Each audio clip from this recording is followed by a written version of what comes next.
Imagine a typical Friday evening in a bustling European capital. The sky turns a deep shade of gray, and a cold winter drizzle begins to fall, washing over the old cobblestone streets.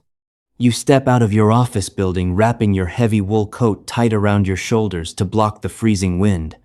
Your colleagues are chatting loudly next to you, adjusting their scarves and excitedly planning to head down to the corner pub for a few pints of beer to kick off the weekend. They turn to you with wide smiles and ask if you are joining them. In that exact moment, time seems to freeze. You stand there at the crossroads of the pavement. Half of your brain tells you to say yes, to blend in, and to be the fun, sociable colleague. But the other half is desperately screaming, begging you to turn around and run straight to the underground station. You feel a heavy knot in your stomach. The thought of sitting in a crowded, noisy pub, forcing yourself to laugh at jokes you do not find funny, and maintaining bright eye contact for another 2 hours feels like an impossible mountain to climb. Why does saying no feel like a terrible crime? Why do you feel so incredibly guilty just because you want to go back to your quiet flat, lock the door, and speak to absolutely no one? Please, take a slow, deep breath and let go of that heavy guilt right now. Welcome back, I am Henry. Today, Henry wants to sit beside you and decode a silent struggle that so many of us face in this fast-paced modern world. The ghost of social exhaustion. Henry is here to tell you a simple truth. You are not antisocial. You are not broken, and you do not hate people. The real reason you always invent excuses to escape after work gatherings is simply because your social battery has completely run dry.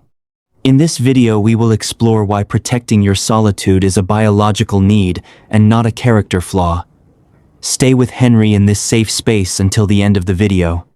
We will uncover the true cost of wearing a social mask all day and find a way to honor your limits without carrying the heavy burden of guilt. To truly understand the immense weight of this exhaustion, let us trace your steps back to the very beginning of the day. Your energy was not stolen all at once. It was drained drop by drop in 1,000 invisible ways. Your morning begins on a packed commuter train. You are standing shoulder to shoulder with strangers breathing the same stuffy air, but everyone is isolated in their own little bubbles, staring blankly at their screens. Just being in that dense crowd, even without speaking, forces your nervous system to stay on high alert. When you finally arrive at your modern open-plan office, the real performance begins. You step through the glass doors and immediately put on a bright and enthusiastic face. You walk to the coffee machine and bump into a coworker. They ask you how your evening was. You do not really want to share your personal life, but social etiquette demands it. So you force a polite smile and engage in 5 minutes of meaningless small talk about the unpredictable weather or a television show you do not even care about. That small interaction seems harmless, but it costs you a tiny slice of your daily energy. Then come the endless meetings. Hours and hours of sitting in brightly lit conference rooms or staring at a grid of faces on a video call.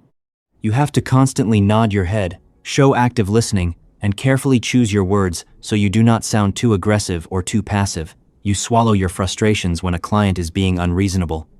You suppress your natural reactions to maintain the image of a calm, collected professional. European workplace culture deeply values politeness and emotional restraint, which means you spend the entire day actively burying your true feelings. By 3 in the afternoon, your brain is processing so many social cues, body language, tone of voice, and hidden expectations that it feels like an overheated engine. You are no longer working. You are performing. You are acting in a play where the script never ends. So when Friday evening rolls around and the invitation for a drink is extended, you are physically present but psychologically vacant. You pull out your phone and stare at the glowing screen, trying to craft the perfect lie.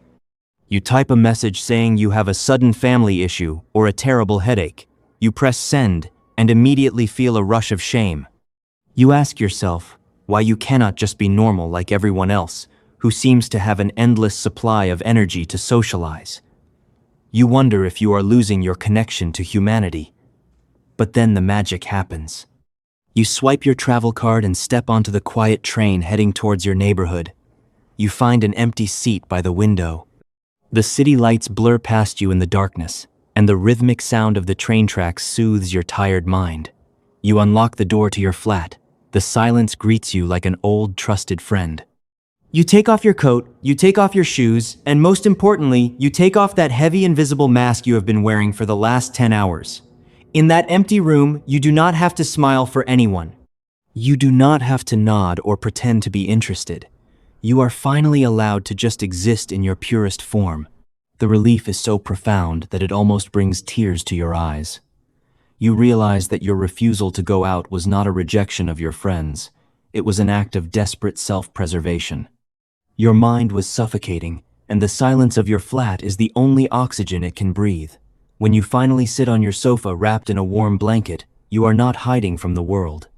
You are simply plugging yourself back into the wall to recharge a battery that society has ruthlessly emptied. This is not a sign of failure. It is the harsh reality of navigating a world that constantly demands your attention, your empathy, and your presence. Henry has completed the first 2 parts of our journey, focusing on the hook and the deep reality of your daily life. Please let Henry know when you are ready so we can move forward to part 3, where we will explore the fascinating psychology behind your social mask, and part 4 to find real solutions. To truly understand why your social battery drains so quickly, we need to look far beneath the surface of your daily interactions. Let us invite a brilliant mind from the past to help us decode this exhaustion. We are going to look through the lens of Carl Jung, one of the founding fathers of analytical psychology. Jung introduced a fascinating concept that perfectly explains your daily struggle. He called it the persona. In Latin, the word persona originally meant a theatrical mask worn by stage actors to represent a specific character. Jung explained that every single human being develops a persona to survive and function in society.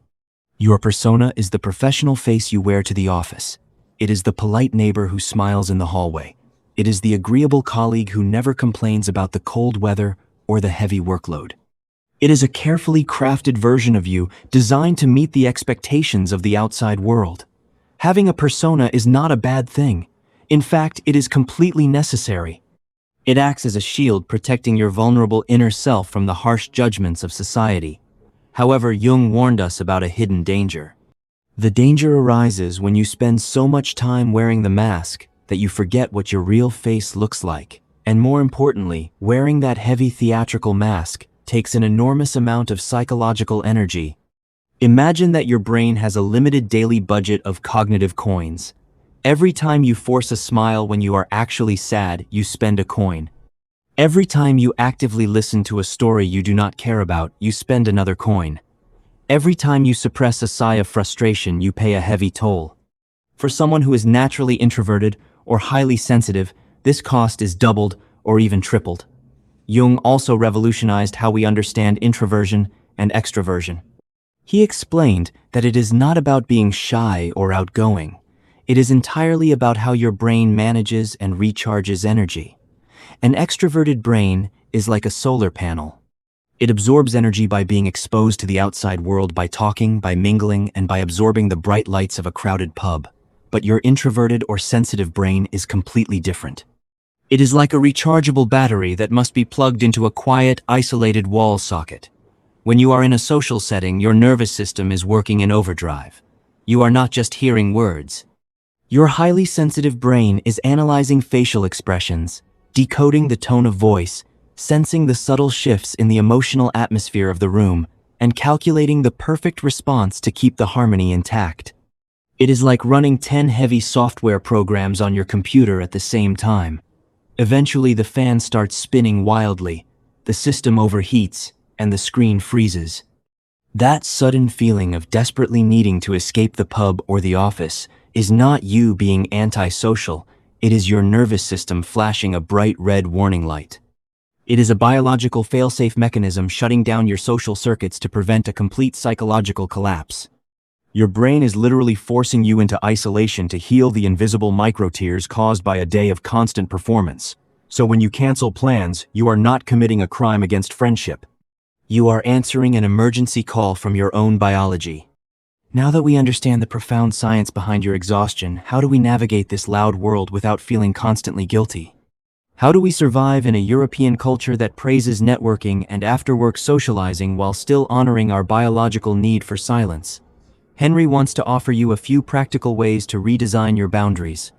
The first step is to completely stop lying about your social battery. You do not need to invent a fake headache or a sudden family emergency to decline an invitation. Lying only adds another layer of guilt to your already exhausted mind. Instead, learn to politely but firmly state your limits. You can simply say, "Thank you so much for the invitation, but my energy levels are completely depleted today and I need an evening to recharge." You will be surprised to find that many of your colleagues will secretly respect your honesty because deep down they are probably exhausted too and are just too afraid to admit it. The second step is to create a transition ritual. When you come home from work, do not just immediately start doing household chores. You need a specific action to signal to your brain that the performance is over. It can be the act of taking off your work clothes and putting on your softest, most comfortable jumper.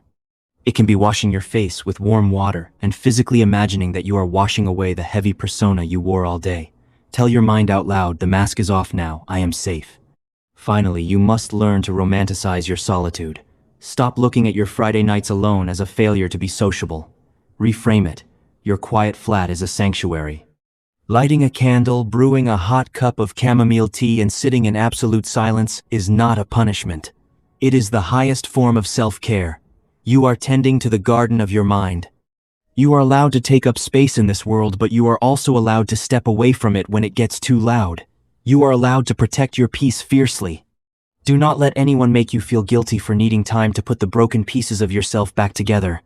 Henry knows that tonight, you might be sitting alone in your room, listening to the rain outside, and wondering if there is anyone out there who truly understands this heavy feeling. Please know that you are not alone. There are millions of quiet souls out there feeling the exact same way. If you recognized yourself in this story, please leave a comment below. Share your favorite way to recharge after a long day. Henry will read every single one of them. Here, your silence and your exhaustion are always validated.